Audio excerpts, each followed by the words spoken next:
The most awaited recruitment of 2026 and that is the Nuclear Power Corporation of India Limited NPCIL, जिसका हम बेसब्री से इंतजार करते हैं और एग्जैक्टली सेम टाइम पे रिक्रूटमेंट का नोटिफिकेशन निकल करके आ चुका है, जैसा कि हमेशा निकल करके आता है। फर्स्ट वीक ऑफ अप्रैल के अंदर में आपका रिक्रूटमेंट का नोटिफिकेशन रिलीज कर दिया जाता है एंड 30th ऑफ अप्रैल हमेशा इसका लास्ट डेट होता है। बिल्कुल सेम पैटर्न पे इस बार भी एनपीसीआईएल ने अपना रिक्रूटमेंट ओपन कर दिया है थ्रू गेट स्कोर। यस, बिल्कुल सही सुन रहे हैं आप, गेट स्कोर के थ्रू ही आपका एनपीसीआईएल रिक्रूटमेंट करता है। और सबसे पहला क्वेश्चन सर यहीं पर आता है कि एक्चुअली में हमारे पास रिक्रूटमेंट ओपन होकर के आया है, वैकेंसी सर कितनी है एंड इसके अलावा सर क्या फाइनल ईयर एलिजिबल है एंड इसके साथ साथ में सर लास्ट ईयर का कट ऑफ क्या था अगर गेट स्कोर के बेसिस पर रिक्रूटमेंट हो रहा है। इन सारे क्वेश्चंस का आंसर आपको इस सेशन के अंदर मिलेगा। तो welcome all in the platform of Getinity, जहां पर आज हम बात करने जा रहे हैं एनपीसीआईएल की तरफ से रिलीज किया गया लेटेस्ट रिक्रूटमेंट नोटिफिकेशन, जिसके अंदर में बहुत सारी वैकेंसीज निकल करके आई हैं। लेकिन हमारे केमिकल इंजीनियर्स को थोड़ा सा उदास होना पड़ रहा है बिकॉज थोड़ा सा उनको वैकेंसीज कम लग रही हैं। So recruitment of executive trainees through 26 GATE score and 24, 25 and 26 3 साल का गेट स्कोर एनपीसीआईएल आपका लेता है जस्ट लाइक अ बार्क।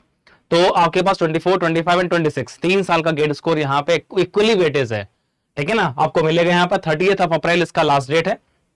शॉर्टलिस्टिंग जो हमारे पास होने वाली है mechanical, chemical, electrical, electronics, instrumentation and civil engineering के अंदर में रिक्रूटमेंट ओपन होकर के आया है, ठीक है ना। और अगर हम बात करते हैं, ठीक है, बाकी डिटेल्स के बारे में, तो सबसे पहले हमारे पास जो करंट वैकेंसीज इस बार की हैं 314 वैकेंसीज हैं। लास्ट ईयर की कुछ वैकेंसीज जो वैकेंट रह गई थी, बैकलॉग वैकेंसीज, वहां पर 16 वैकेंसीज हैं। इस तरह से टोटल 330 वैकेंसीज इस बार ओपन होकर के आई हैं, टोटल वैकेंसीज। इसमें से अगर हम बात करते हैं डिसिप्लिन एंड कैटेगरी वाइज अगर बात करना स्टार्ट करते हैं, तो हमारा मैकेनिकल के अंदर में total 125 number of vacancies open होकर के आई हैं, ठीक है। तो वैकेंसीज हमारे पास लास्ट ईयर के लगभग सिमिलर हैं हमारे पास में। केमिकल इंजीनियरिंग के अंदर में total 40 number of vacancies open होकर के आई हैं। लास्ट 2 ईयर कंपैरिजन में बहुत कम वैकेंसीज हैं। 2023 73 नंबर ऑफ पोस्ट, सॉरी 24 में 73 नंबर ऑफ पोस्ट, 25 में 60 नंबर ऑफ पोस्ट एंड 26 में हमारे पास ओनली 40 पोस्ट। तो पिछले अगर 2 सालों से अगर देखा जाए तो उनके कंपैरिजन में इस बार वैकेंसी कम आई है, ओनली 40 वैकेंसीज हैं। डजंट मैटर, ठीक है, मैटर करता है हमें एक वैकेंसी एक सीट। अनरिजर्व कैटेगरी में 15 पोस्ट हैं, ईडब्ल्यूएस में 4 पोस्ट हैं, एससी में 6, एसटी में 3 एंड ओबीसी नॉन क्रीमिलियर के अंदर में 12 नंबर ऑफ पोस्ट हैं। टोटल 40 नंबर ऑफ वैकेंसीज हैं। इलेक्ट्रिकल में हमारे पास 65, इलेक्ट्रॉनिक्स में 50, इंस्ट्रूमेंटेशन में 15 एंड सिविल इंजीनियरिंग में 35 हमारे पास वैकेंसीज हैं। टोटल 330 वैकेंसीज ओपन होकर के आई हैं, ठीक है। अब यहाँ पर हमारे पास कुछ वैकेंसीज जो हैं वो हमारे पास में पर्सनली हैंडीकैप्ड कैंडिडेट्स के लिए भी रिजर्व रखी गई हैं। Mechanical, electrical, electronics, instrumentation, chemical में इस कैटेगरी के अगर आपका है डिसेबिलिटी तो वहां पर आप लोग अप्लाई कर सकते हैं, ठीक है। और सबसे बड़ा क्वेश्चन हमारे पास में आता है एज क्राइटेरिया को लेकर के। तो एज क्राइटेरिया के अंदर में आपको रिलैक्सेशन दिया जा रहा है। ऑनलाइन एप्लीकेशन आपका स्टार्ट होगा, that will start from the 10th of April, ठीक है ना। मींस हमारे पास में आपका ऑनलाइन जो एप्लीकेशन है that is starting from the tomorrow, ठीक है ना, कल से स्टार्ट हो जाएगा आपका। 30th ऑफ अप्रैल इसका लास्ट डेट है एंड हमारे पास 500 रुपीज आपको पे करना है male applicant belonging to the general, EWS and OBC category के लिए। बाकी कोई भी फीमेल कैंडिडेट एंड अदर जितने भी हमारे पास कैटेगरी कैंडिडेट्स हैं उनको कोई भी यहाँ पर फी पे नहीं करना है, साफ साफ आपके पास में लिखा गया है, ठीक है ना। एंड एलिजिबिलिटी क्राइटेरिया की अगर बात कर रहे हैं तो हमारे पास बी, बीटेक आपके पास या फिर 5 ईयर अगर आपका dual degree MTech, integrated MTech programme है तो आपका मिनिमम एग्रीगेट परसेंटेज 60% आपका होना चाहिए, जैसा कि मेंशन किया गया है, ठीक है ना। और आपके पास में गेट 24, 25 या 26 का गेट स्कोर कार्ड आपका, ठीक है, वो आपके साथ पास में होना चाहिए। एंड कौन कौन से हमारे पास में आपका डिसिप्लिन अलाउड हैं, मेन हमारे पास ब्रांच एंड हमारे पास में जो भी उनका जो क्वालिफाइंग हमारे पास में कैटेगरीज हमारे पास ब्रांचेस हैं वो यहाँ पर मेंशन किया गया है। मैकेनिकल के अंदर मैकेनिकल प्रोडक्शन दोनों है, केमिकल के अंदर केमिकल इंजीनियरिंग तो है बट इलेक्ट्रोकेमिकल इंजीनियरिंग भी यहाँ पर एप्लीकेबल है।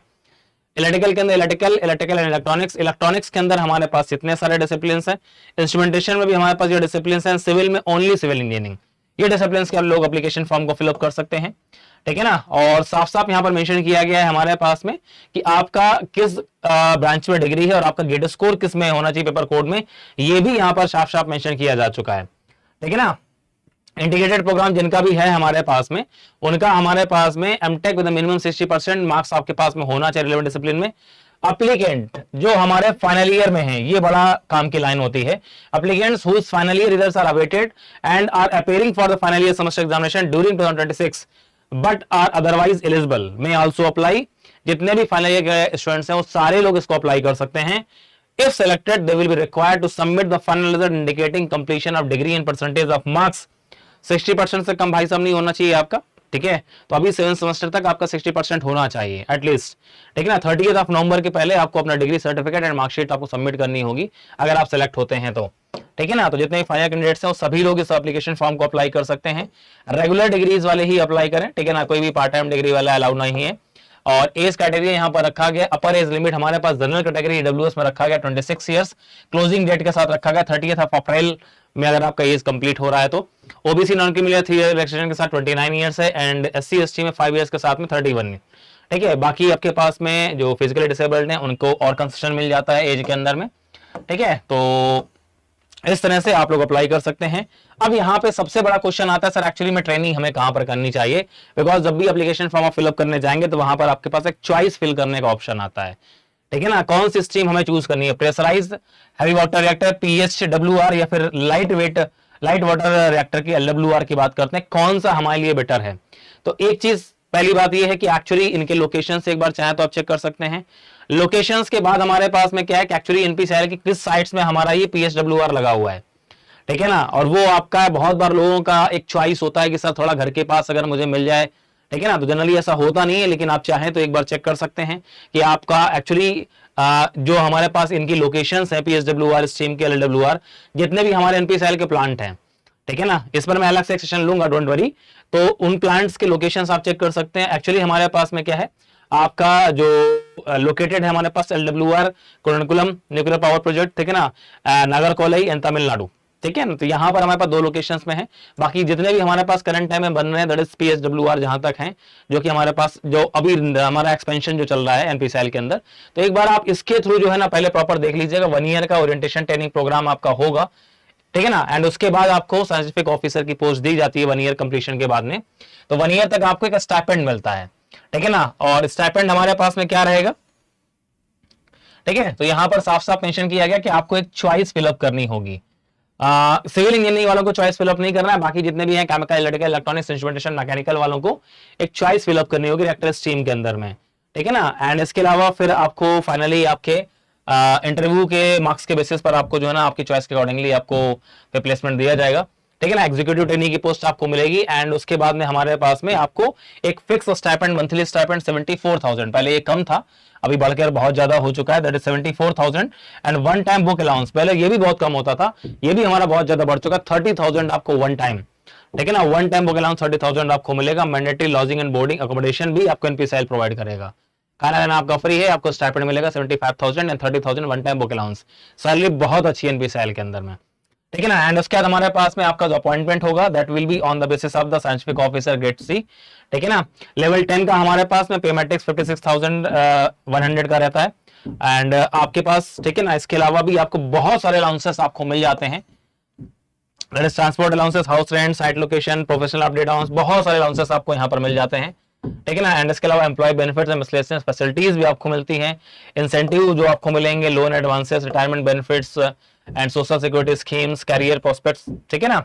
बॉन्ड आपको यहाँ पर एक साइन करना होगा। बॉन्ड के अंदर में जनरली हमारे पास में इंडिविजुअल बॉन्ड आपका 9,18,000 रुपीज का आपको एक सर्विस बॉन्ड आपको 3 साल के लिए आपको साइन करना होगा, ठीक है ना। एंड आपके पास में bond amount comprise of 12 month stipend आपका जो है ना वो आपको 1 टाइम बुक अलाउंसेस, ये आपके पास में आपका जो बॉन्ड अमाउंट है ये आपको साइन करना होगा। ये आपका 9,18,000 रुपीज जो आपका है ये सर्विस बॉन्ड आपका 3 सालों के लिए है, ठीक है ना। सिलेक्शन प्रोसेस के अंदर अगर मैं बात करता हूं तो हमारे पास जैसा कि आपको पता है कि पूरा का पूरा सिलेक्शन जो होता है वो आपका इंटरव्यू बेसिस पर होता है, ठीक है। यहां पर आपका शॉर्ट लिस्टिंग केवल होगा गेट स्कोर बेसिस पे, गेट 24, 25, 26 1:12 रेशियो पर आपके पास कॉलिंग की जाती है। 1:12 में तो आपके पास लगभग 480 लोगों के पास कॉल जाएगा। 40 वैकेंसी अगर केमिकल के अंदर में, मैं केमिकल की बात कर रहा हूं, लगभग 480 लोगों के पास कॉल जाएगा। लगभग 500 लोग लग रहा है, 20 लोग अगर कम कर दें तो हमारे पास 500 लोग के पास कॉल जाएगा। अंदाजा अब यहां से आपको लगाना है कि एक्चुअली किस रैंक तक कॉलिंग जा सकती है, ठीक है ना। 480 लोगों के पास केमिकल इंजीनियरिंग में कॉल जाने वाला है, मैकेनिकल वगैरह की बात ही छोड़ दीजिए। वहां पर तो हमारे पास लगभग लगभग आपके पास 1300 लोगों के पास लगभग कॉल जाएगा, 1250 लोगों के पास आसपास कॉल जाने वाला है, ठीक है ना। तो हमारे पास 1:12 में कॉलिंग की जाती है, ठीक है ना। और सेम कट ऑफ मार्क अगर आपका होगा तो वहां पर हमारे पास में मार्क्स के बेसिस पर हमारे पास शॉर्टलिस्ट किया जाता है, ठीक है ना, इंटरव्यू के लिए। Then the same marks will be shortlisted for the interview. और इसके अलावा हमारे पास में अब आता है हमारे पास में कि अगर आप फिजिकली डिसेबल्ड हैं तो उसके लिए भी आपका कटा जो रहता है कॉलिंग रेशियो 1:12 रहता है। फाइनल सिलेक्शन जो आपका होता है, जैसे मैं आपसे बोल रहा हूं, that is only on the basis of the personal interview and medical fitness. पहले पर्सनल इंटरव्यू आपको क्वालिफाई करना होगा, देन आपका मेडिकल फिटनेस, ठीक है ना। कोई भी हमारे पास में आपको गेट स्कोर का वेटेज यहां पे नहीं दिया जाता। आपका अगर जनरल कैटेगरी से आप आते हैं, रिजर्व कैटेगरी से आते हैं, तो आपको 70% मार्क्स आपको लेकर के आने हैं अपने इंटरव्यू के अंदर। मिनिमम क्वालिफाइंग मार्क्स 70% है। अगर आप EWS, SC, ST, OBC category से फिजिकली हैंडीकैप्ड है तो आपको 60% मिनिमम मार्क्स लाने हैं इंटरव्यू क्वालिफाई करने के लिए। फिर आपका मेरिट लिस्ट बनेगा और फिर वहां पे अगर आप पोजीशन आती है आपकी, then you are selected, otherwise आप वेट लिस्ट में रखे जाएंगे। एनपीसीआई प्रॉपरली वेट लिस्ट भी डिक्लेयर करता है, ठीक है ना। आपने सिलेक्टेड कैंडिडेट के साथ में वो वेट लिस्ट भी डिक्लेयर करेगा और वेट लिस्ट एनपीसीआई में क्लियर होती हैं, ठीक है ना, ये याद रखिएगा। तो आपका एनपीसीआई वेट लिस्ट भी निकालेगा। अभी मैं आपको कट ऑफ मार्क्स भी दिखाने वाला हूं, डोंट वरी। तो आपके पास में चलिए जी, साफ मेंशन किया गया, wait list will be limited to equal number of candidates as the selected main list in different disciplines and categories. जितने लोग सेलेक्ट होंगे उतने ही लोगों के वेट लिस्ट भी निकालेगा हमारे पास एनपीसीआई। वेट लिस्ट हमारे पास 21 सितंबर तक केवल वैलिड रहेगा। 21 सितंबर तक आपके पास में चांस है वेट लिस्ट से कवर अप होने का, ठीक है। तो वेट लिस्ट भी यहां पर दी जाती है एनपीसीआई के अंदर, प्रॉपर आपके पास में आएगी वेट लिस्ट, ठीक है ना। चलिए जी, हमारे पास इंटरव्यू का शेड्यूल जो आपके पास में होगा वो 8 से लेकर 19 जून तक आपके पास में इंटरव्यूज होंगे। और जो हमारे पास में मुंबई, ठीक है ना, एंड इसके अलावा हमारे पास नरोरा, एंड इसके अलावा मद्रास एटॉमिक पावर कॉर्पोरेशन है Tamil Nadu, and Kaiga Karnataka, in locations पे हमारे इंटरव्यू आपको शेड्यूल किए जाते हैं। 8 से 19 जून तक आपका होगा। उसके पहले आपके बार के इंटरव्यूज आपके हो जाएंगे, देन एनपीसीआई के स्टार्ट होते हैं, ठीक है ना। तो मई में आपका जो है ना बार के इंटरव्यूज हो जाते हैं, मई एंड तक आपके बार के इंटरव्यूज हो जाएंगे, देन आपके एनपीसीआई के इंटरव्यूज आपके होते हैं। एंड वेरिफिकेशन के टाइम पे, डॉक्यूमेंट वेरिफिकेशन टाइम पे आपको इतनी सारी चीजें लेकर के जाना होगा, ठीक है ना, जहां पर डेट ऑफ बर्थ का प्रूफ, क्वालिफिकेशन, जितनी भी मार्कशीट्स आपकी हैं उनका प्रूफ आपके पास होना चाहिए। एंड आपके पास अगर परसेंटेज नहीं है तो सीजीपीए आपका लगभग लगभग इतना होना चाहिए जो कि मेंशन किया गया है। गेट का आपके पास स्कोर कार्ड होना चाहिए, ठीक है ना। एनओसी अगर बाई चांस किसी भी सेंट्रल गवर्नमेंट या स्टेट गवर्नमेंट या पीएसयू में काम कर रहे हैं उसका एनओसी आपके पास होना चाहिए। एंड कास्ट सर्टिफिकेट आपका करंट ईयर का होना चाहिए, 26-27 का साफ साफ मेंशन किया गया है, खास करके एससी, एसटी, ईडब्ल्यूएस और ओबीसी कैटेगरी वालों के लिए, ठीक है ना। 1 अप्रैल 2026 के बाद का होना चाहिए। एंड ट्रैवलिंग अलाउंसेस हमारे पास आपको इंटरव्यू के लिए आपको दिया जाता है। 3rd AC का, टायर 3 का आपको अलाउंसेस भी पे करता है आपको एनपीसीआई, ठीक है ना। तो इसका टीए फॉर्म आपको वहां पर फिलअप करना होगा, जहां पर आपके पास में आपके बैंक अकाउंट के अंदर में वो आपको जस्ट आपका अमाउंट जो है ना रिफंड करेंगे। लैंग्वेज आपके पास में जो है ना वो हिंदी और इंग्लिश दोनों ही आपके पास लैंग्वेज पर्सनल इंटरव्यू के अंदर में आपकी चूज होती हैं। मेडिकल फिटनेस ये आपको बाद में पता चलेगा सब कुछ, ठीक है ना। ट्रेनिंग ऑफर जो है ना वो आपके पास फाइनल सिलेक्शन के बाद में आएगा, फिर साइंटिफिक ऑफिसर की आपको पोस्ट मिलेगी, ठीक है। तो आप इसकी वेबसाइट पर जाकर के अप्लाई करना स्टार्ट कर सकते हैं 30 अप्रैल के पहले। आपको प्रॉपर तरीके से इसमें अप्लाई करना है। अब बारी आती है कि सर लास्ट ईयर के अंदर में क्या सिनेरियो था। ये सारी जानकारी तो सर हम पीडीएफ से पढ़ लेंगे। लास्ट ईयर हमारे पास में क्या था, लास्ट ईयर क्या था, उसके लास्ट ईयर में क्या था, मैं आपको 3 साल का लगातार कट ऑफ में आपको शो करता हूं। सबसे पहले मैं कट ऑफ शो करता हूं 2023 का। 2023 के अंदर में एनपीसीआई के अंदर में हमारे पास बहुत सारी वैकेंसीज आई थी। केमिकल के अंदर में हमारे पास जो कट ऑफ गया था, ठीक है, बाकी ब्रांचेस के लोग भी देख सकते हैं। मैकेनिकल में 76, अनरिजर्व में ईडब्ल्यूएस 68, ओबीसी 72, एंड हमारे पास में एससी 68 एंड एसटी में हमारे पास 66, ठीक है ना। तो ये हमारे पास इंटरव्यू मार्क्स आपके पास, इस मार्क्स पे हमारे पास में कॉल गई थी। केमिकल के अंदर 77, 73, 70, 68 एंड 68, ये केमिकल में हमारे पास में कॉल गया था। हमारे पास इन मार्क्स पे हमारे पास केमिकल में कॉल गया था 2023 जब आईआईटी कानपुर ने पेपर बनाया था। कट ऑफ बहुत हाई गया था। ये उस साल की बात हो रही 2023 के अंदर में, ठीक है ना। बाकी ब्रांचेस के लोग भी देख सकते हैं हमारे पास में कट ऑफ हमारे पास में लास्ट आपके पास में क्या था। एंड हमारे पास में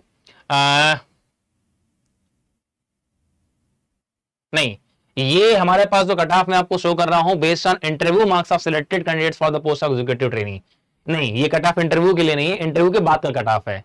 जो मैं आपको शो कर रहा हूं ये हमारे पास में इंटरव्यू के बाद का कट ऑफ है, जिनका सिलेक्शन हमारे पास हुआ था, ठीक है ना। ये इंटरव्यू के लिए कट ऑफ नहीं है, ये इंटरव्यू के बाद का कट ऑफ है। और इसके बाद देखिए हमारे पास जो वेट लिस्ट था, जिनका नाम वेटिंग में था उनके हमारे पास ये मार्क्स है, जो वेट लिस्टेड कैंडिडेट्स थे उनके हमारे पास में ये मार्क्स है जिनका हमारे पास में वेटिंग में था, ठीक है ना। पूरा का पूरा सिलेक्शन ये इंटरव्यू बेसिस पर, गेट का हमारे पास में सिर्फ शॉर्ट लिस्टिंग होती है एंड जो पूरा फाइनल सिलेक्शन जो होता है वो इंटरव्यू बेसिस पे होता है। तो ये इंटरव्यू के मार्क्स है, ना कि गेट के, गेट का स्कोर है हमारे पास, ये गेट के मार्क्स हैं ये, ठीक है ना, जो हमारे पास सिलेक्शन हुआ था 23 के अंदर।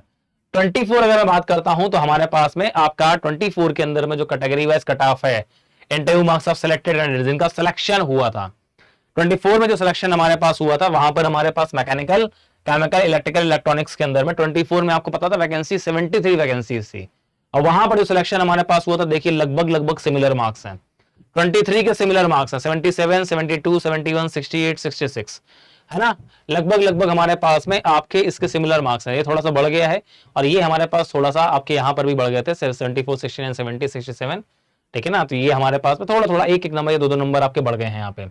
तो केमिकल के अंदर हमारे पास में ये आपका कट ऑफ था 24 के अंदर में, और जो वेट लिस्ट कैंडिडेट थे उनका जो हमारे पास में कट ऑफ मार्क्स था उनका हमारे पास में ये था केमिकल में 71, 68, 68, 65 एंड 63, ठीक है। ये वेटिंग वालों का था जिनका वेटिंग में नाम रखा गया था। अब बारी आती 25 के अंदर में, तो 25 के अंदर में हमारे पास में जो इंटरव्यू के लिए हमारे पास में पहुंचे थे और जिनका फाइनल सिलेक्शन हुआ था उनके हमारे पास ये मार्क्स थे, ठीक है ना, उनके हमारे पास में ये मार्क्स है। केमिकल के अंदर देखेंगे तो आपको फिर लगभग वही दिख रहा है। केमिकल में लास्ट ईयर 60 वैकेंसीज थी हमारे पास, 60 वैकेंसीज में केमिकल में 77 मार्क्स अगर आपके इंटरव्यू में थे, जनरल में तो सिलेक्शन हुआ है 69, 70, 67 एंड 65, लगभग ये समझ लीजिए कि ये 65 से और 69 के बीच में SC ST में हमारे पास रहता है, ओबीसी में लगभग 70 से लेकर 73 के बीच में रहता है, ईडब्ल्यूएस में हमारे पास लगभग 68 से 70 के बीच में रहता है, एंड अनरिजर्व्ड कैटेगरी में हमारे पास में 75 से 78 के बीच में रहता है। इस बार वैकेंसीज हमारे पास और कम है, इस बार वैकेंसीज हमारे पास कम है, इसका मतलब 73 अगर वैकेंसी थी तब भी कट ऑफ हमारे पास रेंज ऐसा ही था, अगर 60 वैकेंसी थी तब भी कट ऑफ का रेंज आपने देखा कि लगभग ऐसा ही था हमारे पास, और इस बार 40 वैकेंसीज हैं तो मैं बोल सकता हूं कि हमारे पास कट ऑफ का रेंज 77 से 78 हो सकता है। लेकिन इसका मतलब ये नहीं कि सर टोटल 80 मार्क्स पे हमारे पास फाइनल सिलेक्शन होगा, इतना हाई नहीं जाने वाला है, ठीक है ना। तो ये हमारे पास लास्ट ईयर 2025 में जो एनपीसीएल के अंदर सिलेक्शंस हुए हैं इंटरव्यू के बाद, वो मैंने मार्क्स आपको यहाँ पर शो किए, इन पर्टिकुलर मार्क्स पे हमारे पास में फाइनल सिलेक्शन आपका लास्ट ईयर हुआ है। और जो वेट लिस्टिंग हमारे पास में थी, जो वेट लिस्ट था हमारे पास में, ठीक है ना, केमिकल के अंदर 70 जनरल कैटेगरी में जिसका भी था उसके वेटिंग हमारे पास वेटिंग में था, ठीक है, 66 ईडब्ल्यूएस, 68, 63 एंड 62, इतने मार्क्स पे हमारे पास वेटिंग रखी गई थी, ठीक है। तो ये तो हमारे पास जानकारी पता चल गई कि एक्चुअली हमारे पास एनपीसीएल में किस मार्क्स पे हमारे पास फाइनल सिलेक्शन हमें होता है, क्योंकि मिनिमम क्राइटेरिया ही जनरल कैटेगरी का 70% है एंड बाकी सारी EWS, OBC, SC, ST, physically handicap का 60% है। अब बारी आती है कि सर लगभग हमारे पास में 40 वैकेंसी अगर केमिकल इंजीनियरिंग के अंदर में, तो हमें किस रैंक तक एप्लीकेशन फॉर्म फिलअप करना चाहिए, क्योंकि नोटिफिकेशन हमारा हमें जो बता रहा है कि लगभग जो पोस्ट निकल करके आई है, ठीक है ना, तो लगभग 200 लोगों के पास कॉल जाने वाली है हमारे पास में जनरल कैटेगरी में, 200 लोगों के पास में। तो अगर टॉप के 200 सारे के सारे जनरल नहीं होने वाले, तो 200 लोगों का मतलब ये है कि हमारे पास अप्रोक्सीमेटली ये मान के चलिए कि 350 से 400 जिनके रैंक है उनके पास में जनरल कैटेगरी में कॉल जा सकती है। फिर से मैं रिपीट कर रहा हूं, 350 400 रैंक अगर आपके पास जनरल कैटेगरी में है तो आपके पास में एनपीसीएल का कॉल आ सकता है। इसी रेशियो में अगर मैं बाकी बात कर रहा हूं तो हमारे पास में ओबीसी या ईडब्ल्यूएस कैटेगरी अगर आप बात करते हैं, ईडब्ल्यूएस के अंदर वैकेंसी तो हमारे पास कम है लेकिन इसी रैंक तक, ठीक है ना, इसी रैंक तक लगभग 400 के आसपास, बिकॉज 6 वैकेंसीज हमारे पास में है, तो इसी रैंक के आसपास तक हमारे पास ईडब्ल्यूएस में भी रहेगा। लेकिन ओबीसी कैटेगरी के अंदर हमारे पास में आपको लगभग 144 लोगों के पास कॉल जाएगी। 144 का मतलब ये है कि हमारे पास में आपको ओबीसी कैटेगरी के अंदर में लगभग 500 रैंक तक आपको कॉल देख सकती है, 500 के आसपास। बाकी आती है एससी और एसटी कैटेगरी, वहां पर आपको 600 650 रैंक तक आपको कॉलिंग जा सकती है, ठीक है ना, ये खास करके ध्यान रखिएगा। तो शॉर्ट लिस्टिंग हमारे पास आपको जो मिलेगी वो एससी एसटी कैटेगरी में 600 650, ओबीसी कैटेगरी में 500 के आसपास तक, जनरल ईडब्ल्यूएस में लगभग हमारे पास में 350 से 400 के आसपास तक, ठीक है। तो अगर आपकी रैंक इस रेंज में आ रही है, अगर मैंने रैंक बताई है, अगर आपकी रेंज रैंक इस रेंज में आ रही है तो यहां से आपको बेनिफिट मिल सकता है, ठीक है ना। तो एप्लीकेशन फॉर्म आप फिलअप करना स्टार्ट कर दीजिए। 500 रुपीज आपका एप्लीकेशन फीस है। गर्ल्स के लिए कोई भी फीस नहीं है, कैटेगरी के अंदर भी कोई फीस नहीं है, सिर्फ जनरल, ईडब्ल्यूएस और ओबीसी को फी पे करना है। 30 अप्रैल का इसका लास्ट डेट है। आपका जो डाउट रहा कि sir pressurise heavy water reactor PSWR या एलडब्ल्यूआर में से क्या चूज करना है, इस पर भी मैं आपको एक सेशन लेकर के आऊंगा। एनपीसीएल कैसे आपको प्रिपेयर करना है, इस पर भी मैं आपके लिए स्ट्रेटजी एक लेकर के आऊंगा, ठीक है ना। अभी आपको एक इंपॉर्टेंट इन्फॉर्मेशन जो मिल रही थी, रिक्रूटमेंट जो आपका ओपन हुआ है, ठीक है। बाकी अगर आपके कोई रिलेवेंट अगर डाउट है तो आप कमेंट बॉक्स में जाकर के कमेंट करेंगे इस वीडियो के, वहां पर आपको उसके आंसर्स कर दिए जाएंगे। चलिए तो फिलहाल इस वीडियो में इतनी ही बातचीत करते हैं, बाकी आपसे बात करते हैं अगले रिक्रूटमेंट में, अगले वीडियो में। तब तक के लिए goodbye, thank you, take care and best of luck.